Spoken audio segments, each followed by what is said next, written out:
Hello, book lovers, and welcome to Book Talk Radio Club. My name is Claire Harris, and today I'm talking to author Molly Arbuthnott. Molly, a children's author, has written a number of books about her cat Oscar that went missing on a Caledonian McBrain ferry. Oscar managed to open the car window by stepping on the control before the locking took full effect. She has also written stories featuring Angus the Robin, Conrad the Spider and Athena the Cheetah, as well as Our Lockdown Book, which is a creative collection of work compiled by the children at Dunkeld School. Hello Molly, first of all welcome and thank you for coming to talk to me on Book Talk Radio Club. Thanks for having me. My pleasure. Molly, let's start off talking about Athena the Cheetah. It was the beginning of just another ordinary day playing by the riverbank for brothers Geordie and Tony. Ordinary until things suddenly go terribly wrong. Who is Geordie and Tony? Geordie and Tony are two characters I created who are living in Kenya for the book. Ah, what are they animals or are they humans? They're human boys. They are very active. They like running and have lived there all their lives. So what goes terribly wrong? Well, I think I can say this without giving too much away. They have a running race to the riverbank, and there happens to be a crocodile in the river. Ooh. And there's a slight disaster with the crocodile. Yikes. Living with the consequences is extremely hard for poor Geordie. Yes, I can imagine it would be. That is until Athena the Cheetah comes into his life. How does Athena the Cheetah help Geordie? Well, just going back to the disaster, quite a lot of people think that having children's books need to be rosy and quite you need to sort of censor in some ways what you say. Mm-hmm. But I think children are generally much more able to cope with things than we give them credit for. Yep. And if you look back at old Grimm's fairy tales, they were incredibly violent, and they're sort of well-renowned nursery rhymes. And I kind of feel if we teach children about the truths of the world when they're young and they can just accept them, then they're much better prepared to face them when they come across them in real life, which is partly the reason for me including the rather terribly wrong aspect at the beginning. No, I agree with you actually. It's a very good point. A very good point because a lot of children's books are completely looked through with rose-coloured glasses, aren't they? Let's face it. Yeah, and I don't feel that really stands children in very good stead. No, I'd agree with you. I love the name of... Sorry, please, carry on. So, going back to the Athena helping Geordie, when the terribly wrong aspect happens, Geordie is quite cut up and upset about it. And I feel that animals have a great ability to nurture us, and they don't judge, and they're full of unconditional love. And for a human, I think that's an incredibly strong bond.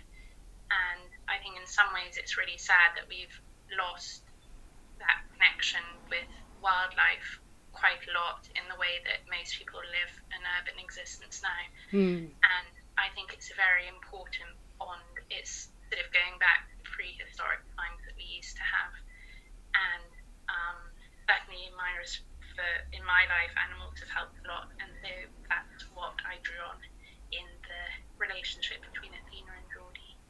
I love the name Athena. Why Athena? Because that's her actual name. She's a real cheetah who lives in Kenya. And actually, in terms of the names, it worked quite well because Athena means warrior, and that tied in quite well into the story too. Athena the Cheetah is a tribute to the restorative power of animals. That power is extremely strong, as you were saying. I mean, my beloved Henry, a very handsome Cocker Spaniel, has been my best friend and comfort during the past year when I lost my dad. I swear Henry has healing powers. Have you That's so nice. have you experienced the restorative power of an animal, Molly? And if so, was that what inspired you to write Athena the cheetah? Well, partly, I suppose. When I first qualified as a teacher, I went out to teach in Kenya, and I was quite nervous, to put it I mildly. can I was imagine. pretty terrified, and so I couldn't really give the best of myself at the time, Mm. and so as a result, I felt a bit of a failure for quite a long time after that. And while I was out there, I did meet Athena though, and she became a very close friend at the time and has remained so, and was a great support for me. And since I've moved back to Scotland, I've just loved being surrounded by nature and wildlife again, and it's really, um, it's sort of, I think it's transformative. So I suppose, yes, in some ways that is the inspiration behind the Mm. bond and the power that I think animals have. And it's the reason I write about, because all my books are about animals They are in indeed. some sort. And Yes. so I find I kind of imagine I'm the animal itself when I'm writing a story. So I've just been writing David the Grizzly Bear, and I had to imagine I was a bear, because then you can write the story better if you actually imagine you're the animal itself. I love that. That's lovely. Let's go on now to talk about your cat Oscar and his adventures, shall we? You've written 3 books about Oscar, so let's start off with Oscar the Ferry Cat. This is about the time that Oscar went missing on a Caledonian McBrain ferry. What is a Caledonian McBrain ferry, and did you find Oscar? No, we never did. Caledonian McBrain ferries are ferries that operate in Scotland going to the islands, and they are they're recognisable for their colours. And basically, we have been coming out to South East and the Outer Hebrides for most of my life, and on one of the journeys, we had our cat Oscar, because he always came with us, Mm. and he was quite a clever cat, and it's quite a long ferry crossing, so he was let out of his basket, Mm. and it was a car with a delayed lock, so he was able to put his paw on the window. It makes the window go down, Sure. and before the car had locked properly, and so he managed to hop out, Oh. and we were all up at the top of the car, of the ferry at least, so we couldn't see Mm. that he was out of the car. And the ferry stopped at another island called Barra first before finishing in South Ears, so we think he may have hopped out there. And so we came down in South Ears and found paw prints on the bonnet where he must have tried to get back into the car, Oh, but goodness. there was no sign of him.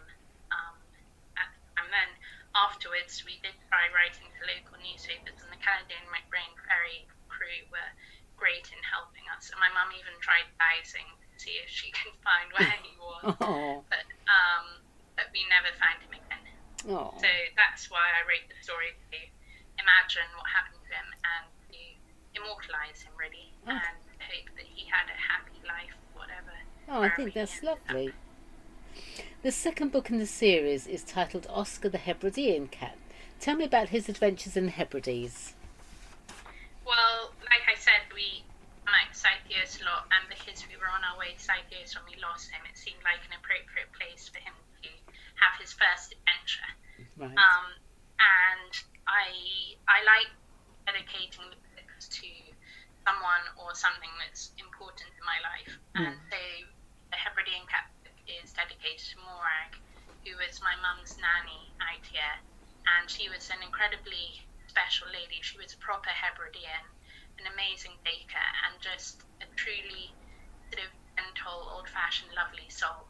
And so the story is sort of centered around her, and then the cats have an adventure in the Hebrides. So I try to bring in Hebridean sort of trademarks like thatch and cockles and mussels, and the sort of things you might find out here, to give people a taster and an idea of what Hebridean life is really like. Oscar the London Cat tells of Oscar and Mercy falling asleep in a strange-looking hat and finding themselves in London. And so begins a right royal adventure where their ingenuity saves the day. Who is Mercy and how is the day saved? I mean, tell me as much as you can without giving too much away. Well, Mercy is, she's named after one of my cousins, actually. And she is Oscar's girlfriend. And so she accompanies Oscar on all their adventures. And this book's dedicated to my uncle, James, who was in the army, and actually my dad and lots of my other uncles were, and my brother too.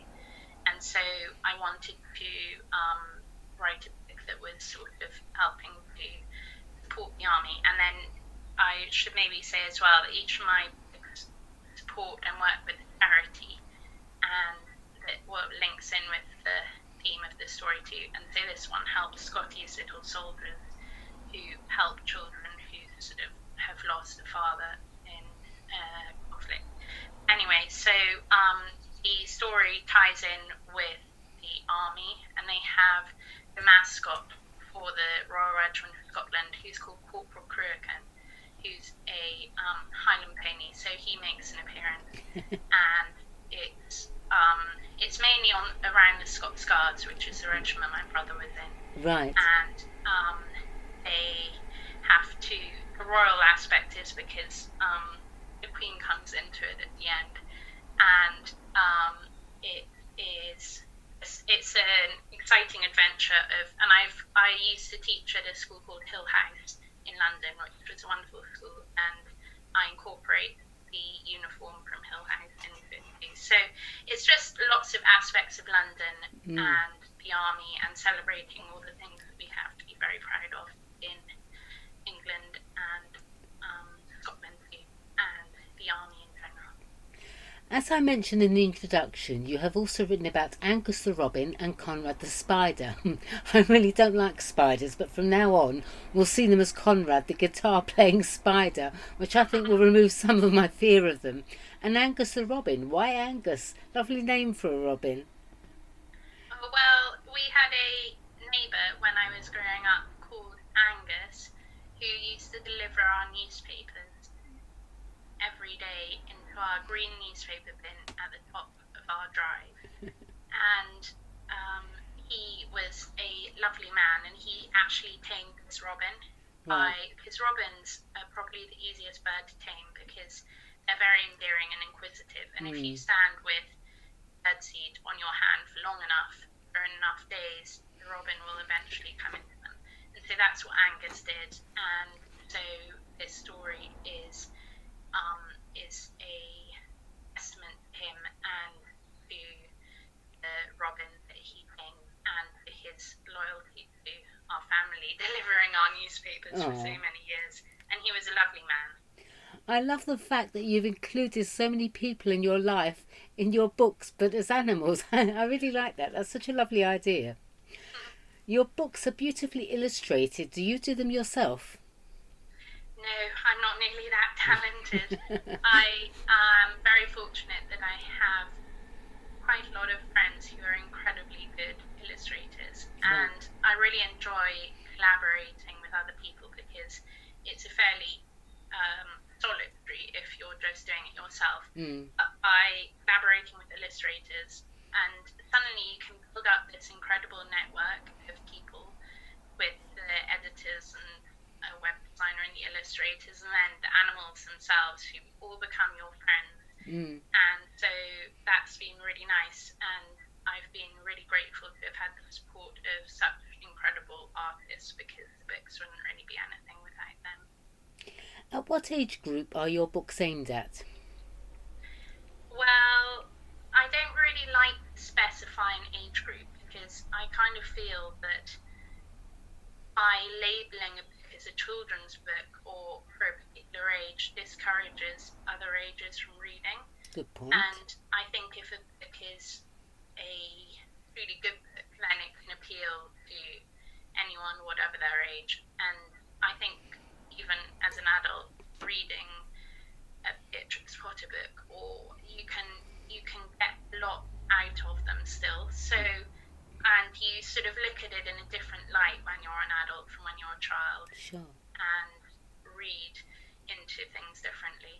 So I was a year 2 teacher, so 6, 7 years old, and that was the inspiration behind, that was my motivation when I started writing. So if I have to find an age group, I'd say that age, but I think older or younger and still appreciate them. Good answer. Our lockdown book is a creative collection of work compiled by the children at Dunkeld School.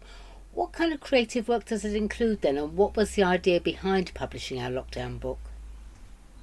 I wanted to do something constructive with the community around me, and felt that it was a good way to reflect what had been an incredibly strange time into something that could be of use and purposeful for the future. And it was a real collaborative effort, and it's mostly centered around nature because that's how it turned out. Although there's an acrostic poem and there's a picture of a boy fishing with his father, because we're very lucky. Dunkeld is a very rural place and beautiful, surrounded by so much wildlife and outdoor activity and nature. So it was a good way to reflect that, and I think we're all becoming aware of how important nature is in our lives. So it kind of tied in with that as well. Absolutely. And also it'll be something for future generations to look back on. Yeah, hopefully, of this time that we've all had and experienced. There's also a story by Fraser Penny, the minister of Dunkeld Cathedral, and all profits are being donated to the parish of Dunkeld. That's a nice idea, although I have to ask, where actually is Dunkeld then? It's in Perthshire. It's a fairly little village